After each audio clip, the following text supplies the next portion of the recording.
साल में 4 से 5 फिल्में निपटाते हैं। हाल ही में उनकी सम्राट पृथ्वीराज आई, अगस्त में रक्षाबंधन रिलीज हो रही है।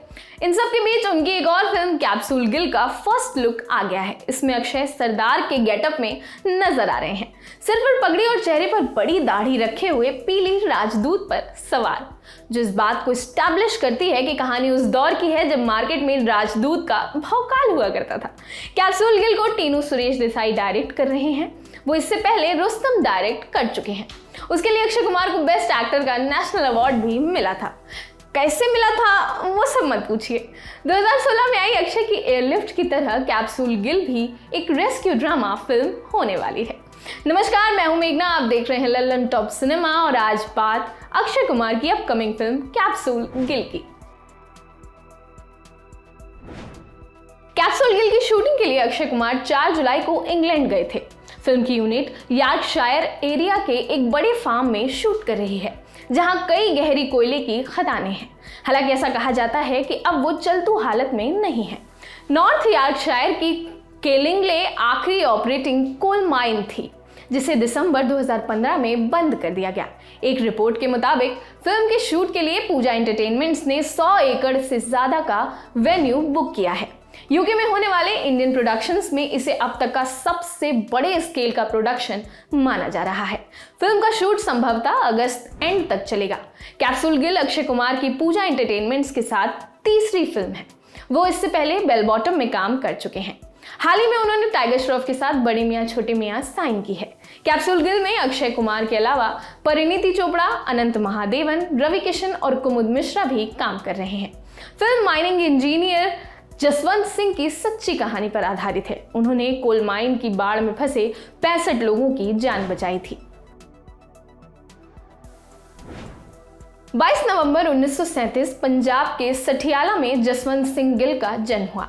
अमृतसर के खालसा कॉलेज में 1959 में ग्रेजुएट हुए। फिर कोल इंडिया लिमिटेड में नौकरी शुरू कर दी। यहाँ काम करने के दौरान उन्होंने कुछ ऐसा कारनामा किया कि 1991 में सर्वोत्तम जीवन रक्षा पदक से राष्ट्रपति ने सम्मानित किया।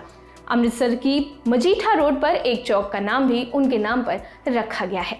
26 नवंबर 2019 को उनका निधन हो गया। अब उन्होंने जो काम किया उस पर फिल्म बन रही है। जसवंत सिंह गिल के बेटे डॉक्टर सर्वप्रीत सिंह बताते हैं, पिताजी के जीवन काल में ही फिल्म की तैयारी शुरू हो चुकी थी। फिल्म के निर्देशक इस सिलसिले में हमारे घर भी आए थे। उनकी पिताजी से लंबी बातचीत हुई थी। फिल्म निर्माताओं से समझौता तभी हो गया था। फिल्म की शूटिंग कई असली जगहों पर की जानी है, इसलिए कोल इंडिया लिमिटेड से भी संपर्क किया गया। इस फिल्म का कुछ हिस्सा झारखंड स्थित इंडियन स्कूल ऑफ माइंस में भी फिल्माया जाएगा, जहां पिताजी ने कुछ वक्त गुजारा था। अमृतसर का सठियाला गांव, जहां वो पैदा हुए, और खालसा कॉलेज, जहां उन्होंने पढ़ाई की, ऐसी तमाम जगहों पर फिल्म की शूटिंग होगी।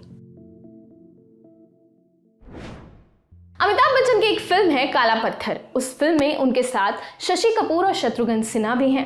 कोल माइन में काम करते समय वहां पानी रिसने लगता है। धीरे धीरे रिस रहा पानी तेज होता जाता है और अचानक बाढ़ आ जाती है। अमिताभ बच्चन वहां फंसे मजदूरों को बचाते हैं। ऐसा ही कुछ जसवंत गिल ने किया था। दरअसल जसवंत सिंह कोल इंडिया में इंजीनियर थे और 1989 के दौरान पश्चिम बंगाल के रानीगंज में महावीर खदान के चीफ माइनिंग इंजीनियर थे। 13 नवंबर 1989 की तारीख 220 मजदूर रोज की तरह अपना काम कर रहे थे। ब्लास्ट के जरिए कोयले की दीवारें तोड़ी जा रही थी। खदान से कोयला निकाला जा रहा था। सब खुद के काम में व्यस्त थे। उन्हें जरा भी अंदाजा नहीं था कि अगले क्षण उनके साथ कुछ भयानक होने वाला था। काम के दौरान खदान में बाढ़ आ गई। ऐसा माना जाता है कि किसी ने खदान की सबसे आखिरी सतह से छेड़छाड़ कर दी, जिसके कारण पानी रिसने लगा और फिर खदान में बाढ़ आ गई। 220 में से कई मजदूरों को तो 2 लिफ्टों से बाहर निकाला गया। फिर शाफ्ट में पानी भर गया और 71 मजदूर वहीं फंस गए, जिसमें से 6 डूब गए और 65 को बचाने की जुगत होने लगी। उनके रेस्क्यू के लिए 3 से 4 टीमें बनाई गई। एक टीम ने खदान के बराबर सुरंग खोदनी शुरू की। दूसरी टीम उस जगह से माइन के अंदर जाने की कोशिश करने लगी जहां से पानी जा रहा था, पर सारे हथकंडे असफल हो चुके थे। कोई जुगाड़ काम नहीं कर रहा था। ऐसे में जब सब निराश हो चुके थे, तब जसवंत गिल को एक आइडिया आया। वो आइडिया था कैप्सूल का। उन्होंने जो कैप्सूल तैयार किया था वो दुनिया में पहली बार बना। उसकी विधि से बने इस कैप्सूल को दुनिया भर में इस्तेमाल किया जाता है। 2010 में चिली में एक ऑपरेशन में इस कैप्सूल का इस्तेमाल हुआ था। खैर, ये आइडिया उन्हें आया था बोरवेल से। दरअसल गिल की टीम ने मिलकर कई बोरवेल खोदे थे, जिनके जरिए उन 65 खदान मजदूरों को खाना और पानी पहुंचाया जा रहा था। गिल की आइडिया के तहत एक स्टील की कैप्सूल का रेप्लिका बनाया जाना था। उसे बोरवेल से माइन के अंदर डाला जाता और एक एक करके 65 लोगों को बाहर निकाला जाता। उनके बेटे ने एक इंटरव्यू में कहा, उन्होंने कैप्सूल अंदर भेजने के लिए एक कुआं खोदा, वहीं पर 2.5 मीटर का कैप्सूल बनाया, उसे एक आयरन रोप से अटैच किया और क्रेन से उसे नीचे उतार दिया। गिल का अनुमान एकदम परफेक्ट था। बोरहोल एकदम उसी जगह से जुड़ा हुआ था जहां पर फंसे हुए मजदूर इकट्ठे हुए थे। ऑक्सीजन की मात्रा घट रही थी, खदान की छत गिरने वाली थी। ऐसे में मजदूरों को जिंदा निकालने की उम्मीद जाग गई थी। जल्दी ही नया बोरवेल खोदा जाने लगा। सबसे बड़ा चैलेंज था, जिस मशीन से गड्ढा खोदा जा रहा था उसके कांटे की चौड़ाई सिर्फ 8 इंच थी। वेल्डिंग करके उसे 22 इंच का बनाया गया। एक तरफ गड्ढा खुद रहा था, दूसरी तरफ गिल ने कैप्सूल बनाने के लिए पास की फैक्ट्री में भेज दिया। 2.5 मीटर लंबा कैप्सूल बनकर आया और 15 नवंबर की रात आयरन रोप के जरिए उसे नीचे भेज दिया गया। जिन 2 लोगों को रेस्क्यू के लिए नीचे जाना था वो मिल नहीं रहे थे। ऐसे में सीनियर ऑफिशियल्स के विरोध के बावजूद गिल खुद कैप्सूल के सहारे नीचे उतर गए। वो जब नीचे उतरे तो दूसरा दिन शुरू हो चुका था। तारीख लग चुकी थी 16 नवंबर और रात के बज रहे थे 2:30। उन्होंने जैसे ही कैप्सूल का दरवाजा नुमा हिस्सा खोला, 65 डरे हुए लोग उनके सामने थे। उनके चेहरे पर मौत का खौफ साफ देखा जा सकता था। उन्होंने सबसे करीब मौजूद पहले वर्कर को बाहर निकाला, कैप्सूल में लिया, स्टील पर हथौड़ा मारकर इशारा किया, उन्हें ऊपर खींचा गया। इस सफल निकासी के बाद गिल साहब ने उन मजदूरों को निकालना शुरू किया जो घायल थे। 7 से 8 राउंड्स के बाद जब ये पक्का हो गया कि कैप्सूल ढंग से काम कर रहा है तो कैप्सूल में लगी मैनुअल घिरनी को मैकेनिकल घिरनी में बदल दिया गया। इससे मजदूरों की निकलने की प्रक्रिया में तेजी आ गई।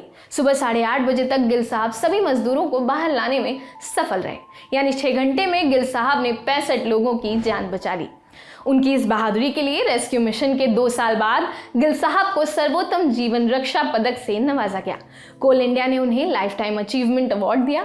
साथ ही कोल इंडिया ने उनके सम्मान में 16 नवंबर को रेस्क्यू डे डिक्लेयर कर दिया। अब जसवंत सिंह गिल की इस कहानी पर अक्षय कुमार फिल्म लेकर आ रहे हैं, तो इंतजार करते हैं। आपके लिए पूरी रिसर्च की थी हमारे साथी अनुभव ने। मैं हूं मेघना, कैमरे के पीछे है जतिन। देखते रहिए लल्लन टॉप सिनेमा। शुक्रिया।